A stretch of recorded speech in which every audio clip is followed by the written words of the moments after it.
welcome to the CTF Underground Podcast, CTF all that. Now your host, my boy, from the hood, Alb and Money and the Lose. Let's go.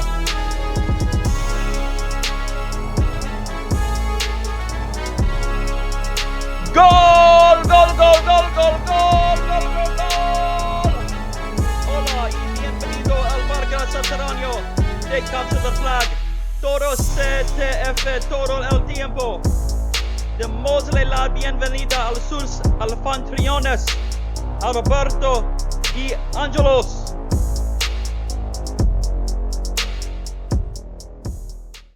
Welcome back, everybody, to another episode of CTF Underground. My name's Alb, and hosting with me once again, we got Kelby. How's it going, brother? Yo, what's up, man? Happy Friday. Happy Friday. All right, guys, today is Friday, so you know what that means. We have another guest podcast coming up for you guys. This is one that's been requested since CTF DL1 championship match. We got the one, the only X5. How's it going, brother? Hey, great to be here, Albert and Kelby. And let me just say, congratulations on all the successes of this podcast. And hello to all the multitudes of listeners out there. But thanks for having me. Yeah, no worries. The millions. Yeah, there's more people watching this right now than watched the Jake Paul fight there against Mike Tyson. So just keep that in perspective for when you guys are listening to this and how cool it is to know us. That's right. All right, so we're going to hop into it. Like always, guys, we start off, we ask you guys, tell us a little bit about you. So X5, tell us about you. You know, it could be your personal life. It could be your infantry career. We definitely want to hear about that because I know it's like very much rich in, you know, CTFPL history and infantry history. So, you know, take it off the top. Let us hear it. Yeah, man. Well, so I got a couple slides that I'll send you, and I think you can add in the post editing. But I got a really hazy memory, especially 25 years ago in 1998, 1999. So I'm going to talk off of some of those. But I began playing the game sometime between 98 and 99 during the beta. And my brother introduced me to the game. And I still have no idea how he even found out about infantry. I think email was kind of toward its infancy, at least in SEO and being able to reach people. And I have no idea how Harmless Games reached out to him and let him know that the game even existed. But he downloaded it and started playing, and I saw it, and I thought it was pretty cool. But when I first started, and this is the genesis of my alias, I didn't plan on playing the game at all after that point. So I didn't even care what my alias was. And so the first time I logged in, I just held shift and just tapped one of the keys randomly, and it was X, and it was 5 X's, and that was my alias. And yeah, and so I started playing the game and just absolutely loved it. I mean, like all of us, like was absolutely hooked, and began to played through CTF, Twin Peaks at the time, and saw that there was competitive play. And at the time, it was IFL, or Infantry Flagging League. And this was the league before CTFPL with a number of just fantastic squads. But I started with a squad called Tool, and then a squad called Elite War Unit, which was led by a guy named Elite Trooper.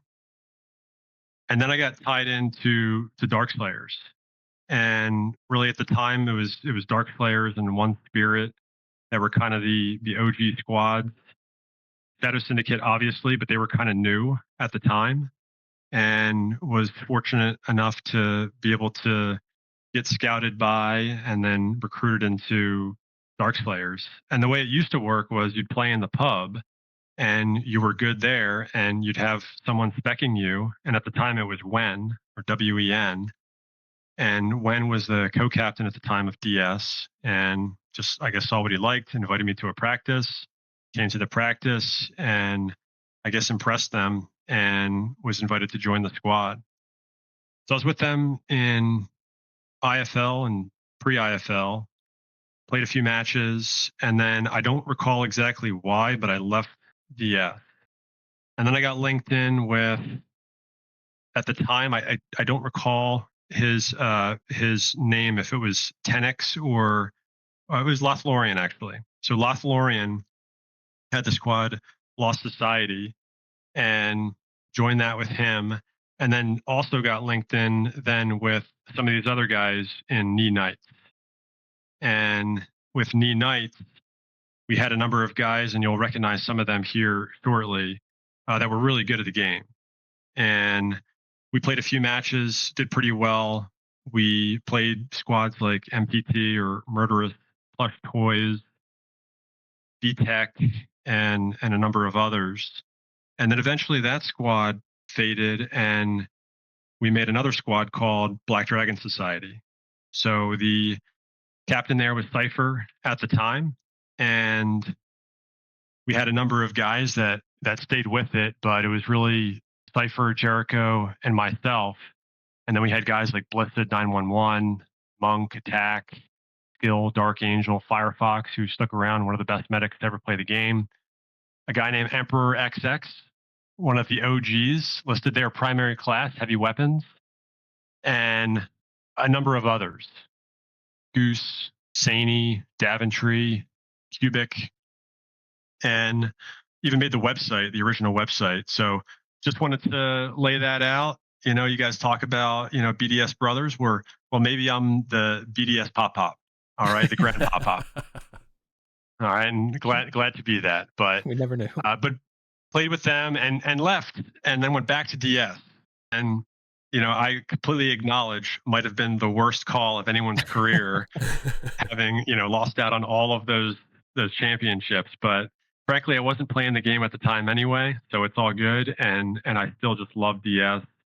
Ever since I went back, they were missing a captain at the time. We were going through a lot of turmoil with pay to play, and so we lost Wen and a number of other guys.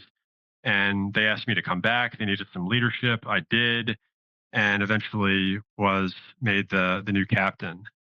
And so went back and played with them, and we went on to win season 1. Controversial at that, of course. And this was when Shadow Syndicate was removed from the league for really a couple of reasons. One ancillary was the pack hopping that Chucky was doing, which is amazing that Chucky still plays, by the way, and just an amazing friend. And I just absolutely love playing with him, especially today.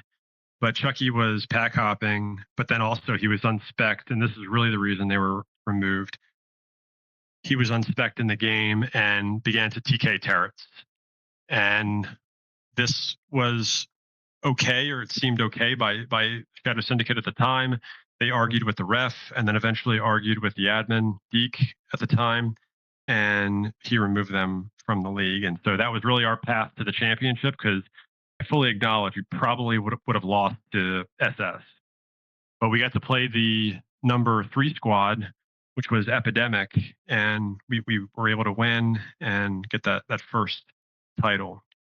Not to cut From you there, off, you had- X5. Yeah, please. He got unspec'd on the other team, like the wrong team? He did, yes. And then instead of like standing there, he was TKing Rets. Okay, I got you. Sorry, I wanted to Yeah. clarify that, because I wasn't around when all that happened, and I always hear about that season and how like they got kicked out of it, but I never really fully understood why. So it's good to know that. Yep. And just another quick clarification. That was PL season 1, or that was still IFL? That was PL season 1. Okay. Yep. And so after that, you had the ushering in of SOE, Sony Online Entertainment, where they purchased the game from Harmless Games. It went pay to play, and a number of folks basically quit. And so season 2 never really happened. It started, it never really finished, and a number of folks quit after that time. So season 2 happened, but I don't recall the details of it. There was never a winner of the season. Then we moved on to season 3, kept with DS, and this was really where a lot of the really good players started playing, and especially BDS. Cypher did a phenomenal job of recruiting, and he just got all the talent. And I mean, those guys, and then Shadow Syndicate was also playing at that time too, and they had a number of fantastic players. and we competed the best that we could.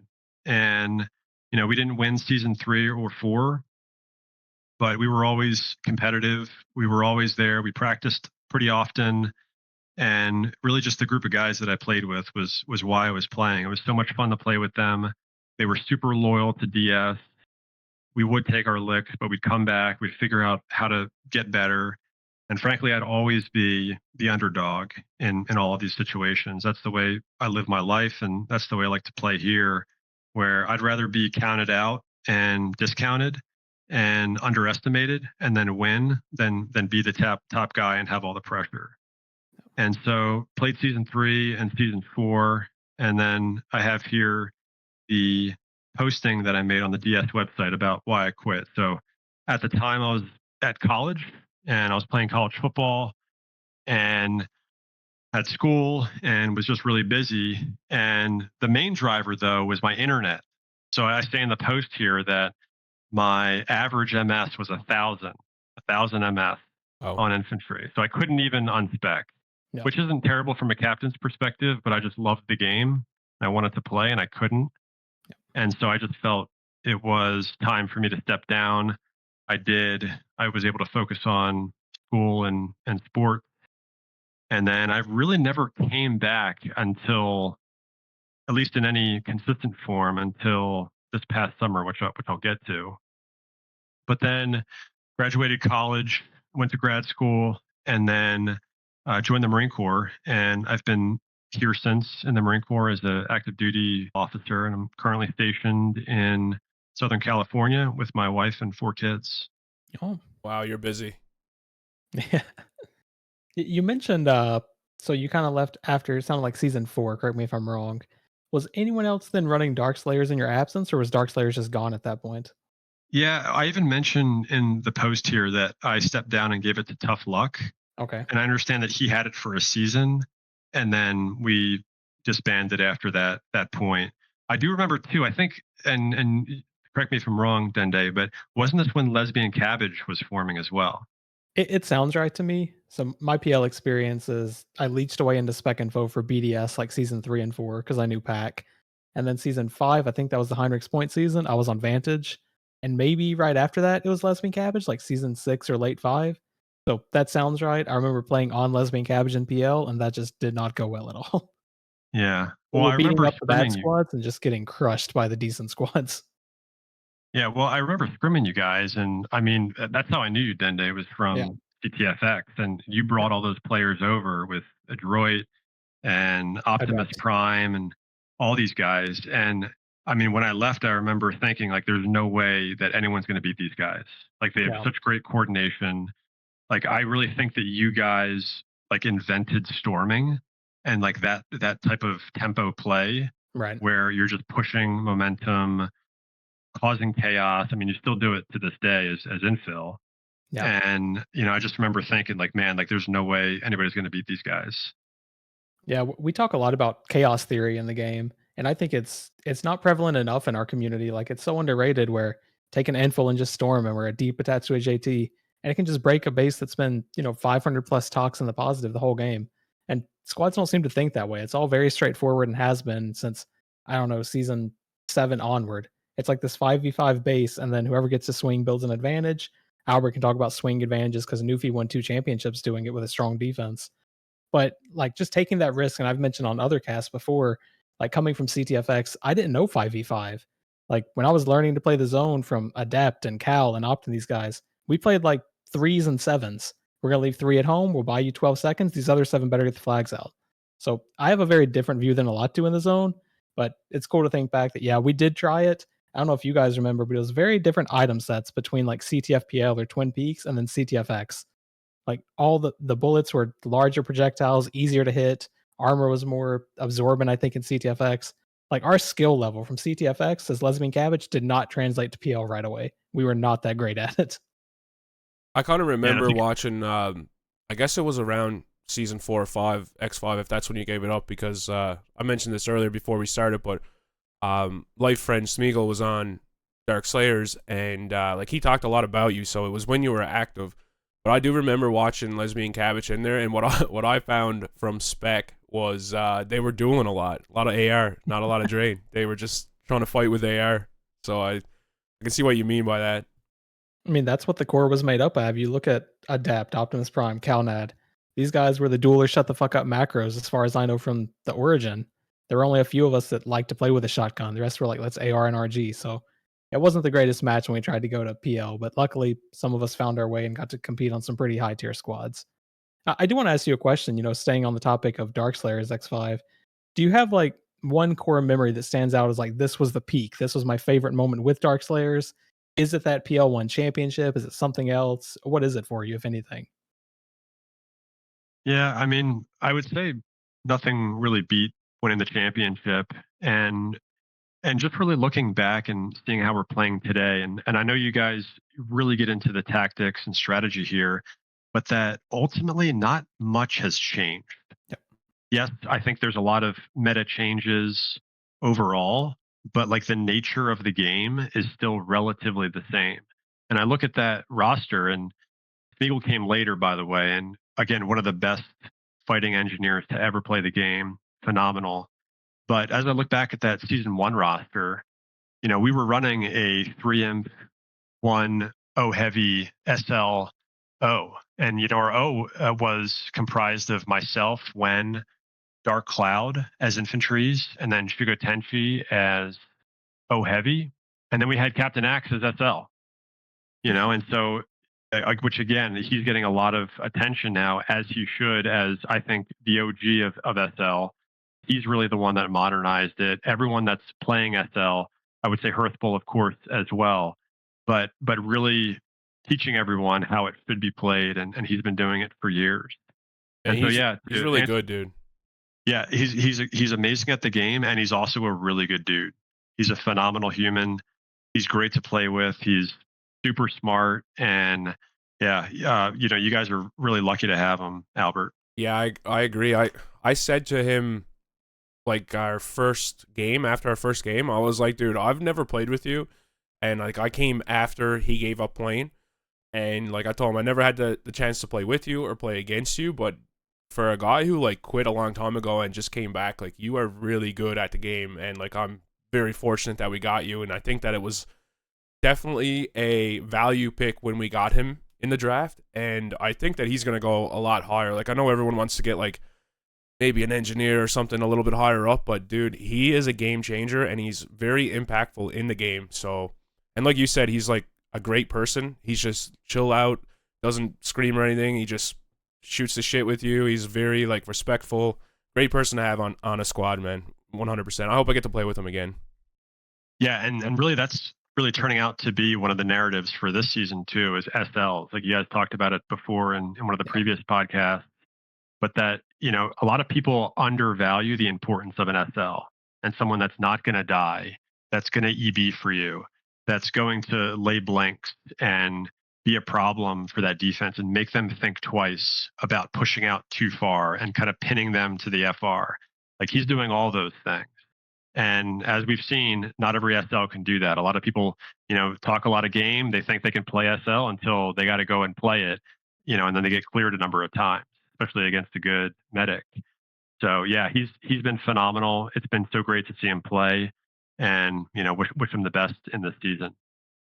Yeah, I would echo all that. Like, I'm not on a squad with him, not participating in the draft leagues, but I play in mixes almost every night, and I've played with him more than a handful at this point. He's always been a great communicator, good at taking advice too. We're all a bunch of grumpy old men, and a lot of times I'll say something like, "Hey, how about we try this?" Or I'll say it directly to a person like Axe, and he's always been like, "Yeah, I'll give it a go."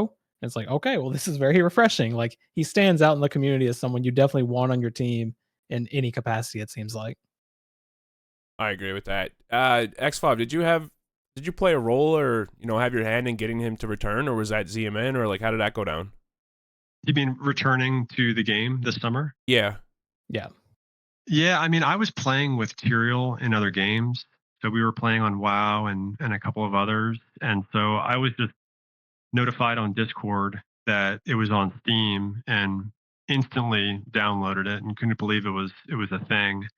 And I mean, that's really how I came back and really re-engineered or reinvented the way I played the game. Because before I came back, I would always play on my old desktop, and I was playing on 800 by 600 resolution, and I was keyboarding. So I've always keyboarded in the game, and now I came back, and I got a great desktop that I spent a lot of money on for a number of other things, but also a bit of gaming, and then I'm able to play on this, widescreen 32-inch curved monitor, and I'm trying to do this on 800 by 600 resolution keyboarding, and it's just not going well. And so I basically shut everything down, reset everything, and said I need to figure out how to make this work. And in the interim between coming back, I had done a number of research, or just I find it interesting to watch highly competitive players, like either habits that they have or things they do within the game to get better. And I'm fortunate enough to be able to buy some nice gear. So one of the first things I did was try to figure out how to mouse, and I couldn't believe how well you can aim while mousing, and I can't believe how long I played the game keyboarding, because I deeply regret it. I think everyone should mouse, having done both. I did keyboarding for like 25 years, and now mousing. And I really only started mousing right before season one DL started, which I've said this before, but there's some commentary about me missing RGs on turrets. That's exactly why. I've never even fired an RG at a turret before that time during the season. So I got all that dialed in now, but that was something that I had to work out. But figuring out what my DPI was and how fast my cursor should go, and getting my frame rates right on my screen. So just taking a real professional approach to dialing in the game with the resources that I have and gear that I have. And I'm a lot more comfortable playing the game now. I can see a lot more. I'm playing now on like 2640 by 1200 or something like that resolution. So it's a much bigger resolution, and I have a lot more awareness in the game. I can see where the medic is, where the SL is. I can see when blinks are being laid, and I find it's just a huge advantage. And just having an understanding of the game existing, this just really gives me, I think, a little bit more of an edge against some guys that might be new or might not have seen various types of plays or setups in previous games. Yeah, absolutely. And you mentioned before, like you had this big competitive drive when you were playing 20 to 25 years ago. Now we're all a little bit older, different priorities in life, but how strong is that competitive fire for you when you're playing? Are you playing just to have fun? Are you still what you'd call uber competitive? Where do you kind of fall in that spectrum?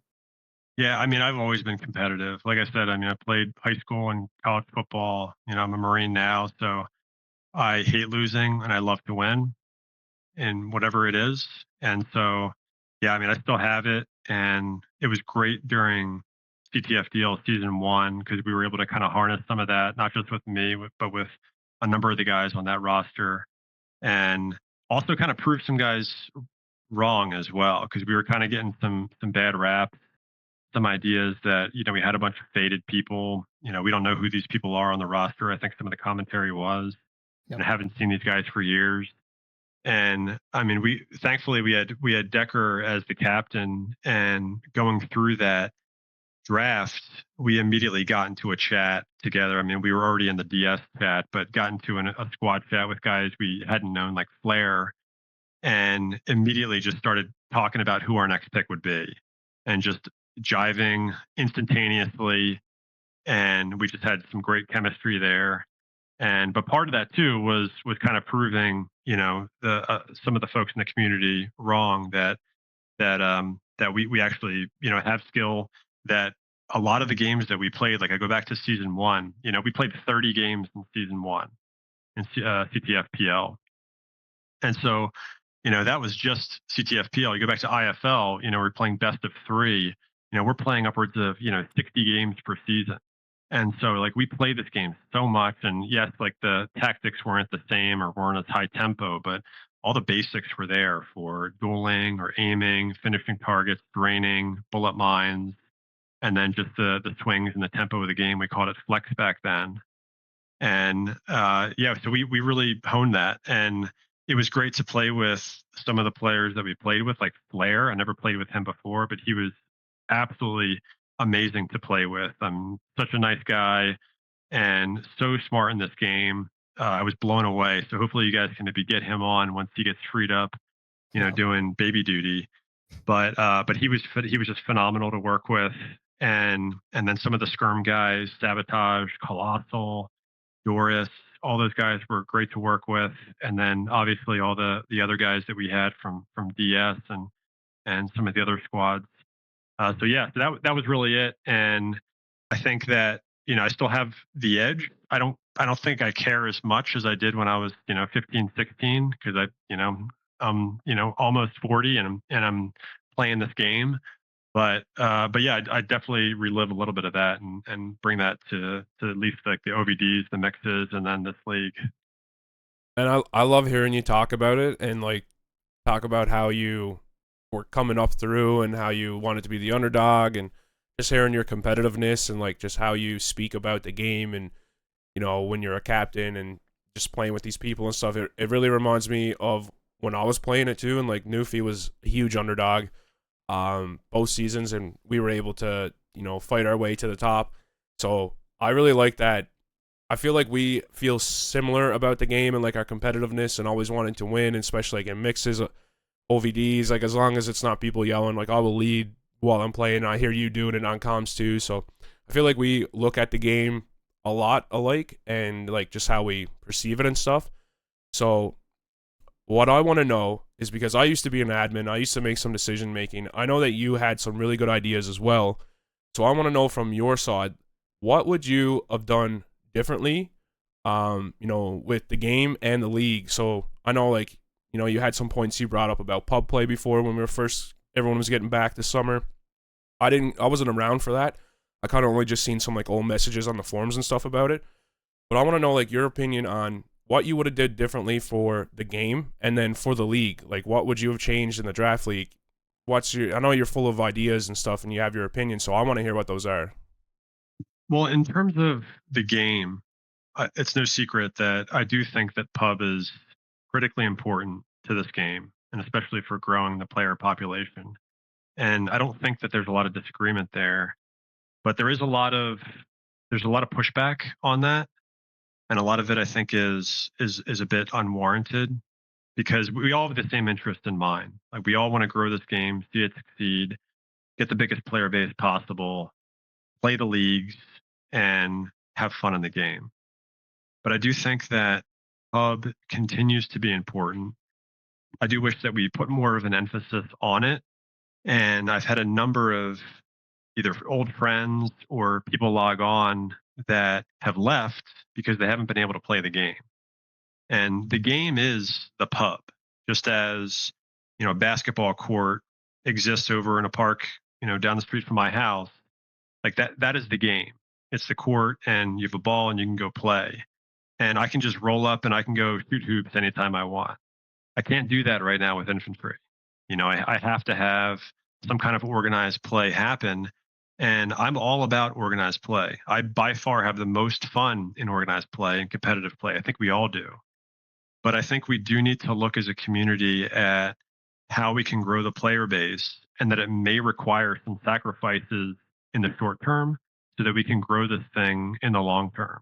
And especially get a player base that exists where we can concurrently have pub and then also organized play at the same time. And once that happens, then the engine is autonomous. It's self-sustaining and it'll turn on its own. And people will be able to come night after night, log in, play, whether it's pub or competitive play, and then it'll grow from there.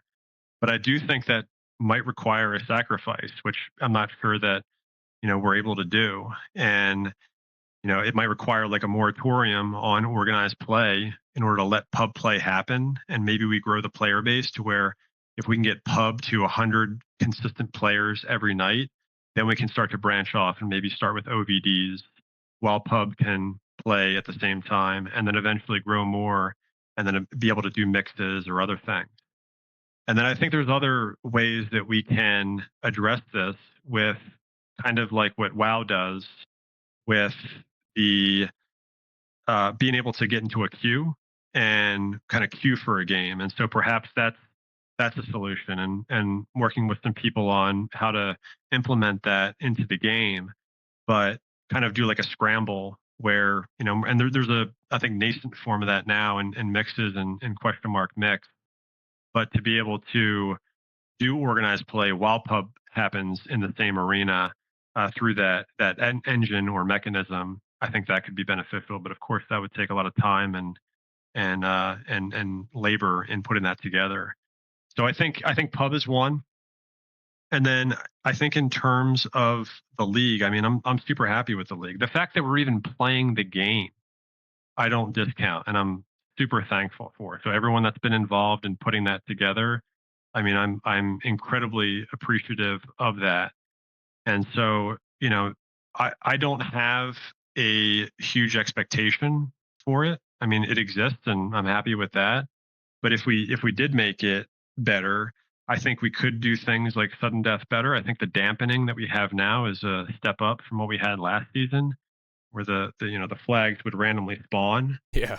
So I think dampening is good. We're getting there, but I think there could be, other ways that we could do it too. And I mentioned the point system before, and I know that it's imperfect, but I think that could be interesting. And then I do think that doing some kind of duel would be just so much fun, and so much fun to watch, to see games be decided over 1v1 duels, not just single individuals, but perhaps you choose your best three fighters, put them in order, other team chooses theirs, and then they just square off one by one against each other. And obviously that would be, toward the very end, after overtime, after sudden death, and now we're in the shootout phase like a soccer game, and guys are watching, from spec, these guys duel.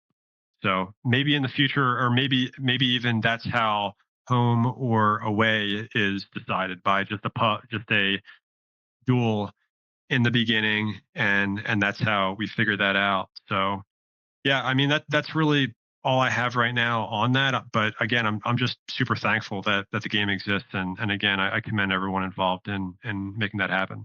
I think we're Man. all in that same boat where we're just like super thankful the game is here, and we'll kind of like take what we can get. And I told you when I first came back that I did agree with everything you said about the pub. Since being back, I don't know if I still agree. Like, I do agree that's how the game needs to go if there's going to be any potential for new players. I just personally, now that I played it, the community is so fucking toxic, man. And like, I know if I was a new player coming to this game and I seen what these people were typing, I wouldn't want to stick around. Like, they're just so toxic. And on top of that, like, there's people who want to help, but there's more people who don't want to help. And there's more people who are like, oh, I got to play with this guy, then get him out of here. Like, I seen it last night in a mix. People were like, oh, get this guy off my team. He's new. Like, we're never going to win like this. It's like, how do you expect this guy to get any better if you don't want him to play? And I don't feel that if anyone downloads this game and comes in, community aside, like, it's a pretty ugly game, man. Like, it's a, 2D top down. The learning curve is huge. I just don't see anyone really like sticking it out. It would have to be people who've played it before, I feel, and to reach out to those people and get them back. Like, I mean, there's Deadlock, there's Call of Duty, there's Fortnite, there's just there's so many better games and more, graphically better games that people would rather play, I think. And I just don't feel like we're ever going to get that 100-person pub. But you're right, the start of it is to actually play pub and see. When we talk to Axie, I've been driving him to start up a gladiator type thing, and I've been doing it throughout the day. Like, me and Frank and a couple of the other guys, Cal, we'll get on and we'll do the gladiator. We got like Matt and Waylander. We all go in there. It's like 1v1s, and then we'll start it up to like 2v2s. We had 3v3s at one point where we'll go in the gladiator arena and just like use all the weapons and fight. And that like was the closest thing to pub that I've gotten to play since I've been back. But I do agree, like, there has to be like some sort of give and take on it. So even if it's like an hour and a half a night or some shit that we play pub, just maybe to see if anything happens. But I don't know. Now that I've played it, I just don't see those people coming back. I could be wrong, but I would like to see some sort of pub play, even for the people who don't get to play the mixes, just so they can get better, because it's super hard to unfade in this game. Like, I've had that problem where I couldn't unfade because there was no pub. Like, how do you unfade if there's no pub? So I agree with that. And the league thing, I would love to see dueling for sides. That would be cool, like even if it was all season long, and it would also put more emphasis on the people who could duel good to get them on your team so that you could try to get home team as well. Wouldn't necessarily be like super fair that, one team could get all the home games, but I think it would just put a nice twist on it, change it up, make things different, just not have the same thing every season over and over. You kind of need something different. And even if OT was a different type of system, like just try it for a season. Might not be good, but it might not be the worst thing, right? Just keeping it fresh like that. Man, I'm with you guys up until you get to the dueling conversation.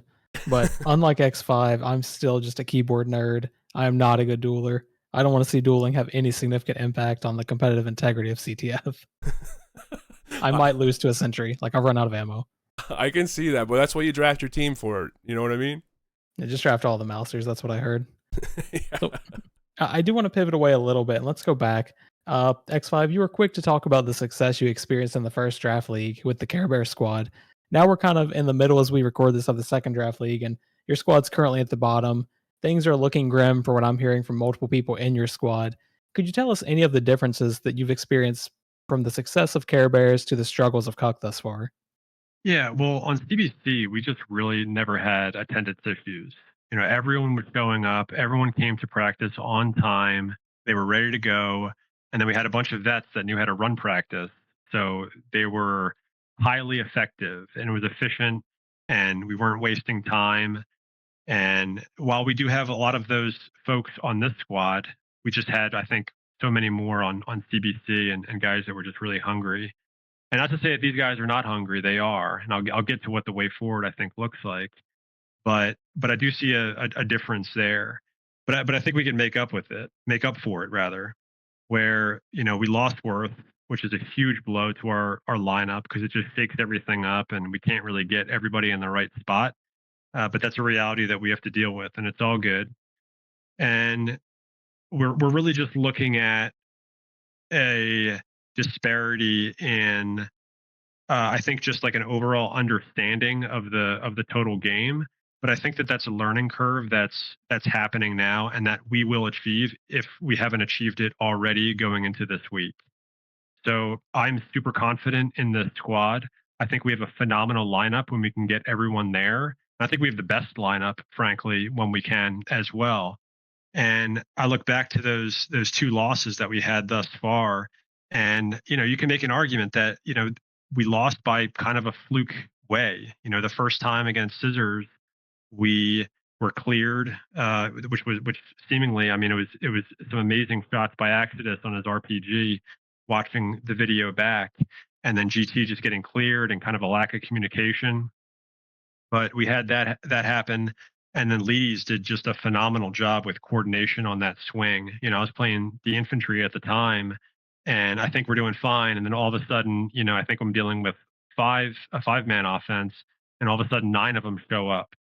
And I posted this in our Discord where I took the screenshot of when that swing happened, where at the 18-minute mark, Stav and everyone on that squad is in A7, and then at 18:05, they're all of a sudden in our FR in D7, and that's like holy smokes, sound the alarm, get everyone home, and unfortunately we weren't able to do that, but fantastic execution from that squad in that swing. I mean, perfectly timed, and they just did a great job.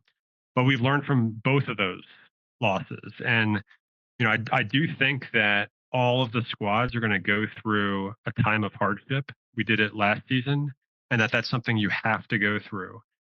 The upside for us is I feel like we've already gone through that.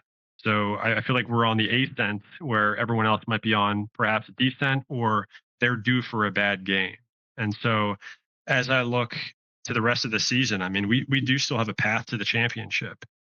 We have Big Raccoons this Sunday. I think we have a really good plan to face them and to beat them. I think our lineup is going to be there. We're really not going to have any attendance issues in that game, and I think we can beat Raccoons. And then we look to the final week where we'll play Pizza Rats, and Albert, hats off to you, and you've done a phenomenal job with that squad, and Mecca too, and everyone else on that squad. But hey, bring your A game because we're going to be bringing it. And we have to win these games. We have to win out, or else our season's over. And so we're bringing the heat. We're coming hungry. We're going to have a great game plan for Pizza Rats as well. And then I've already discussed this with Emp. And if that occurs and we're 2-2, then we're going to have a heads up against that third place squad, whether it be Raccoons or Scissors. And we're confident we can beat that squad, whoever that might be, and then that'll take us to the semis, and then to the finals. And so we absolutely have a path there. It's going to be a tough one, but we're highly confident that we can make that happen. And we've made a number of changes already with the lineup. I think the lineup that we're going to take into Sunday is going to be the one that's going to win some games. And it's just been difficult, really. Again, back to your point, Dende, with why we haven't done that well, and I really do attribute that to both. And to go back, so this was the first week of practice, and we're in there preparing for running with Scissors, which Exodus is the captain of the squad, and a number of folks start piling into the arena. We joke about this. We had Romulus, we had BP, we had Waylander, but the one that was most concerning was Exodus. And sure, we know that Exodus is a mod, but he's also the captain of the squad that we were preparing for that week. So to give you an analogy, it would be as if Arcades just randomly showed up in BDS's practice arena as they prepared, to play them that week. Can you imagine the outcry that would occur? Now, Exodus, of course, is a mod, but he wasn't doing mod things.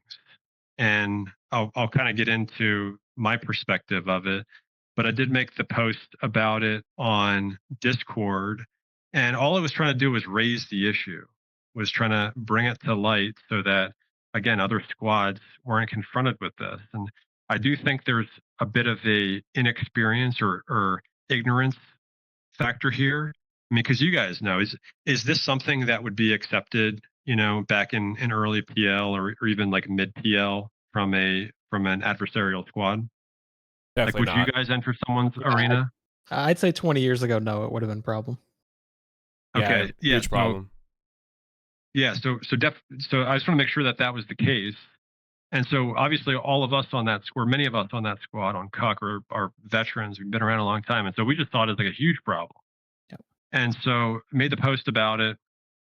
And, I just wanted to just highlight that this behavior, it disregarded protocol and the boundaries of squad practice. And we were particularly concerned that, he may have taken screenshots of the lineup, the base we were in. I mean, maybe we were prepping for a condo defense or something in the caves or something else. And, that's some, pretty important intel that you can take with you, and it could be actionable, especially as a captain. And so, we wanted to just address that. So made the post, and I do discuss how if the situation goes unaddressed, it undermines the league's integrity.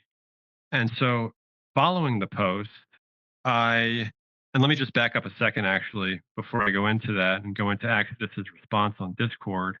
But just to state some facts here about this, purported or potential integrity violation, our squad arena name was #CuckPrac. It was Cuck Practice. And that was, a known thing. And as a mod, obviously you can see those things. So, a misclick is questionable. And, there was no invitation, there was no permission, there was no forewarning. It wasn't like, hey, come to the arena, we want to OVD you, or like we've done before with you, Angela, hey, would you come to the arena, come help us out as an NT? That's totally different. So there was no forewarning. And then Exodus was in multiple chats with myself and many other people on CUC. And so his claim is that he entered the arena because he wanted to see who was in the arena so then he could ask us if we wanted to scrim against them. He could have easily seen who was in the chat. He could have EM'd any of us and done that without actually, crossing that boundary and entering the arena. And again, yeah, he didn't leave immediately either. He actually engaged in the chat, in the blue pub chat, and began, asking us questions if we wanted to scrim, and we're basically just like saying, GTFO, like, what are you doing here? And then eventually, he left. So it just seemed very suspect to us that someone would be so maybe obtuse and not understand, at best the optics of that, as the squad that we're preparing to play, and at worst, like potentially malicious activities.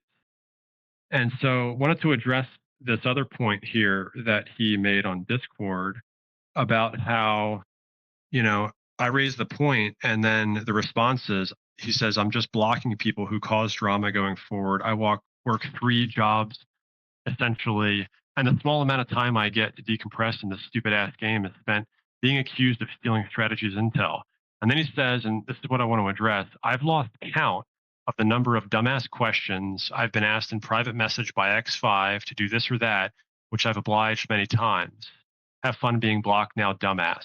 Feel free to screenshot this for him. And I just saw that as such a immature way to approach this. And especially to me, spreading lies that I'm someone who desperately needs his attention, or I PM him all the time. And what I have here, really, all this is every single screenshot I've ever had, message I've had with Exodus. And I'll let you count the questions, because it says he lost count of how many times and dumbass questions I've asked. And so I have my first question, and I ask, hey, question for you. Do you know who owns the IP for infantry? So IP being the intellectual property. And he says, Daybreak. And he says, Jovan is more in the know about the situation. I said, perfect. I'll talk to Jovan. Thanks. Exclamation point.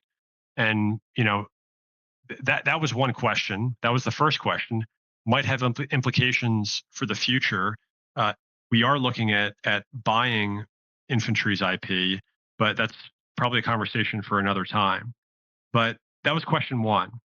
And then we go to the next one, and we're talking about uniforms, but there's still no question there.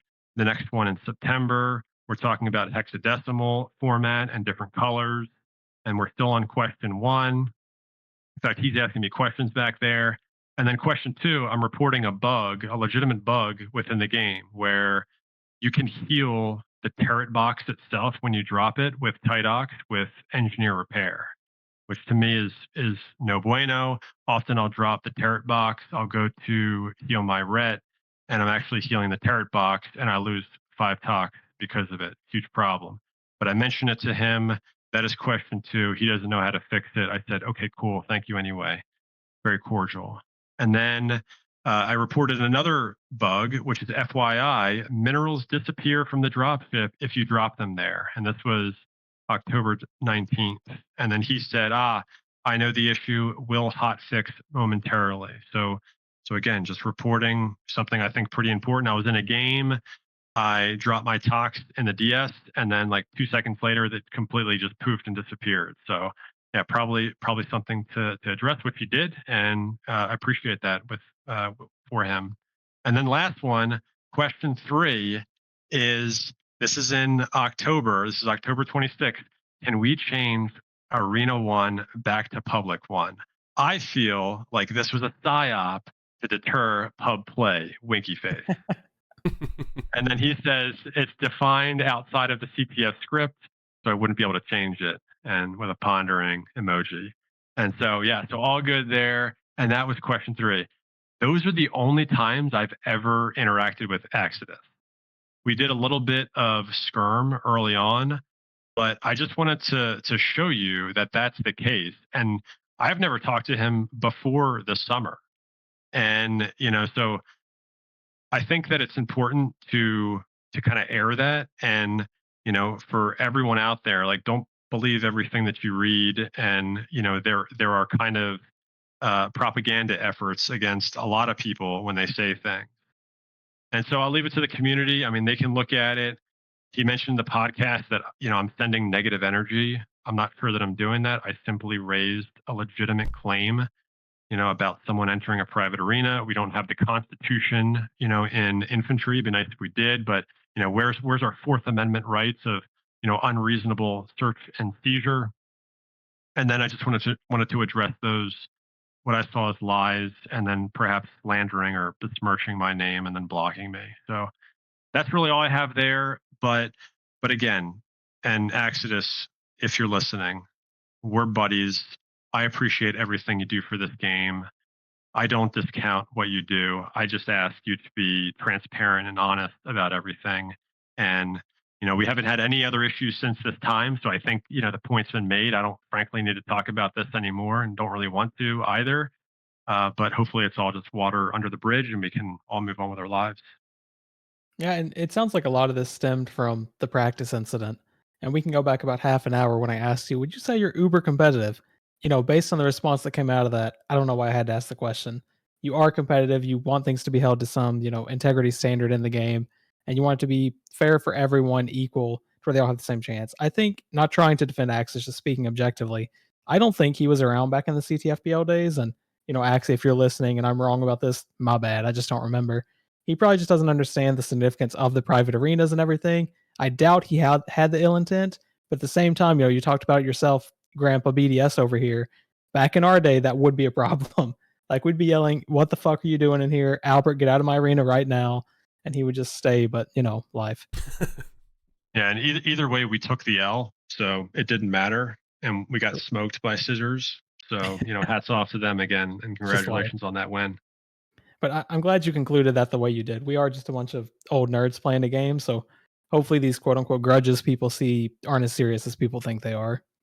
I did want to segue to my final question with you, X5. I want to talk a little bit about the future of the CTF community. So I don't know if you've caught up with some of the threads, but there's a lot of ideas going around about what's next after the second draft league. Potentially a third draft league, an OVD league. Some people want CTFPL where you're picking your team. Others want CTFPL picking your team plus a salary cap restriction. What are your thoughts, like personally, what would you want to see happen as we go through the next, call it 2 to 3 months? I mean, I think the idea of the OVD league is fantastic. I mean, I would definitely play in it. I do prefer a league that's standard where you can choose your teammates. I think that's important. It's important in business or the military or teams where you have that culture and you can instill that. And I think it's no different here. And so I'd certainly prefer to play that way. How we get there, I'm relatively open to. I think that the OVD league would be very successful and is interesting, especially as we get busier as adults.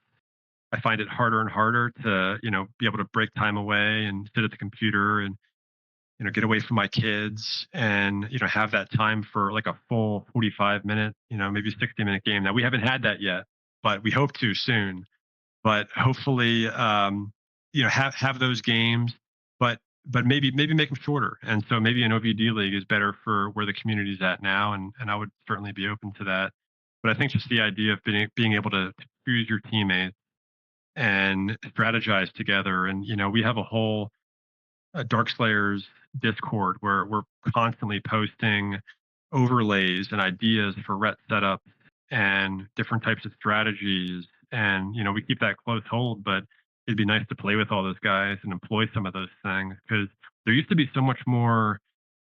I want to say so much more um, creativity in the lineups and the strategy. I mean, you guys remember, we had Fab Five Yep. with Shadow Syndicate where they had 5 JTs storming the FR. We had Dow where they had 5 SLs. Back when Haywire grenades couldn't TK your own team.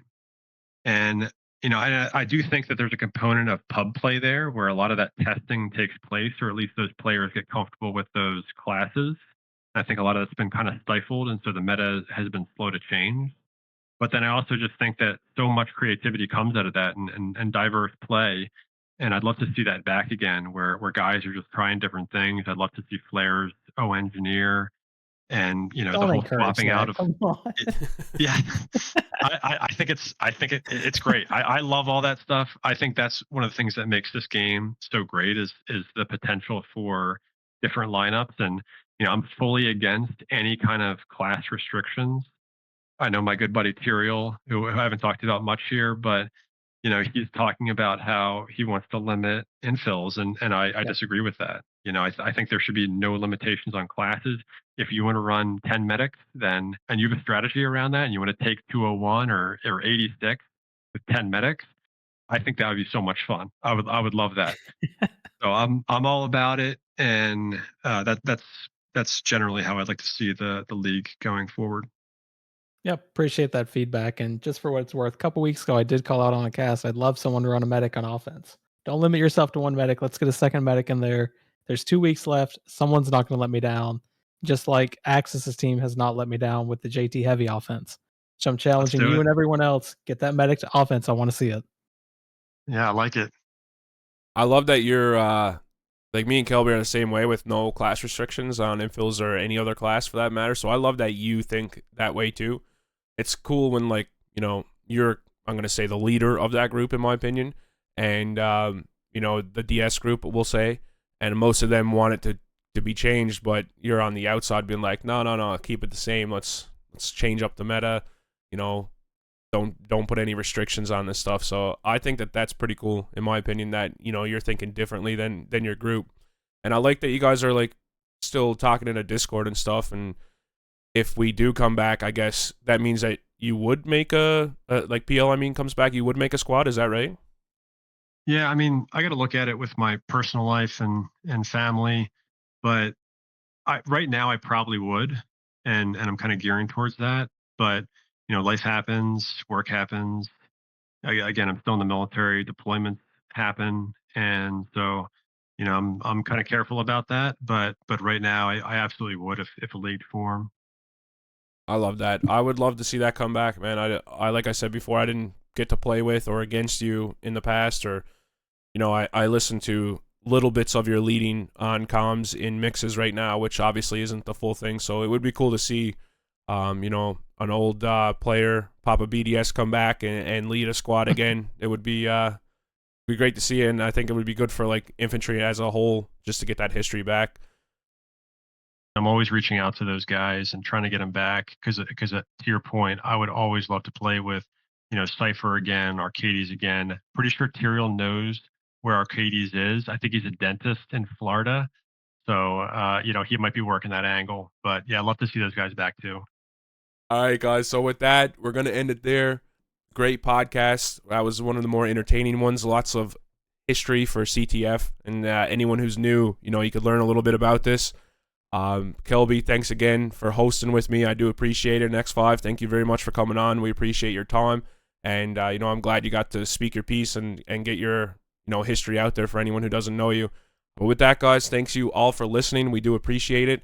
And if anyone else wants to be a part of our podcast, we only got a couple weeks left before we stop doing this. So please let us know. Take care. Yep. Thanks, guys.